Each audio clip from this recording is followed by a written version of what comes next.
കൊല്ലം എല്ലാം കൊണ്ടും സമ്പുഷ്ടവും സമ്പന്നവുമാണ്. നല്ല മനുഷ്യരെ കൊണ്ടും സമ്പന്നമാണ്. നല്ല പ്രകൃതി സമ്പത്ത് കൊണ്ടും സമ്പന്നമാണ്. കൊല്ലം കണ്ടവൻ ഇല്ലം വേണ്ട എന്നാണ്. കൊല്ലത്തില്ലാത്തതൊന്നുമില്ല. ഈ കൊല്ലത്ത് ഇത്ര ഒരു വലിയ പരിപാടി സംഘടിപ്പിക്കാൻ സാധിച്ചതിന് സംഘാടകരോടും ഇത്രയേറെ സഹകരണത്തോടെ ഇത്രയുടെ ആവേശത്തോടു കൂടി ഇതിൻ്റെ പരിസമാപ്തി കാണുവാനും ഈ ഉത്സവങ്ങൾ കാണുവാനും മത്സരങ്ങൾ കാണുവാനും ഒരു പരിമിതികളുമില്ലാതെ അവരെ പ്രോത്സാഹിപ്പിച്ച് കിരീടം ചാർത്തുവാനും പ്രോത്സാഹിപ്പിച്ച ഇവിടുത്തെ ജനങ്ങളോട് കൂടെ നന്ദി പറയേണ്ടതുണ്ട്.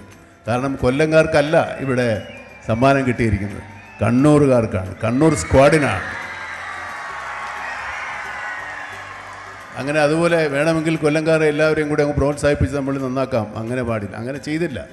അത് തന്നെ ഈ കൊല്ലംകാരുടെ മഹത്വമായിട്ട് തന്നെയാണ് ആകുന്നത്.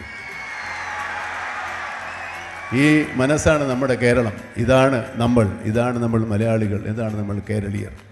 ഇതെന്നെ നമ്മൾ അങ്ങോളം പുലർത്തും എന്ന് എനിക്കും നിങ്ങൾക്കും ഒരുപോലെ വിശ്വാസമുണ്ട്. ഇനിയും ഇതുപോലെയുള്ള മഹത്തരങ്ങളായ കലാപ്രകടനം കളിക്കാൻ എല്ലാ പാർട്ടിസിപ്പൻസിനും എല്ലാവർക്കും ആശംസകൾ നേരുന്നു. കൊല്ലംകാർക്ക് വീണ്ടും, കാരണം കൊല്ലം ഒരു വളരെ വ്യത്യസ്തമായ ജനസമൂഹമുള്ള സ്ഥലമാണ്.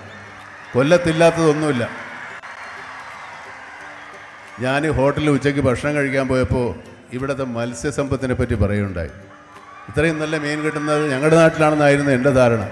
ഞാൻ ഈ അടുത്ത കാലത്ത് ഷൂട്ടിങ്ങിന് വന്നപ്പോൾ ഈ ഹോട്ടലിൽ ഏറ്റവും നല്ല മീൻ കിട്ടുന്നത് ഇവിടം തന്നെയാണ്. കൊല്ലം എല്ലാം കൊണ്ടും സമ്പുഷ്ടവും സമ്പന്നവുമാണ്. നല്ല മനുഷ്യരെ കൊണ്ടും സമ്പന്നമാണ്. നല്ല പ്രകൃതി സമ്പത്ത് കൊണ്ടും സമ്പന്നമാണ്. കൊല്ലം കണ്ടവൻ ഇല്ലം വേണ്ട എന്നാണ്.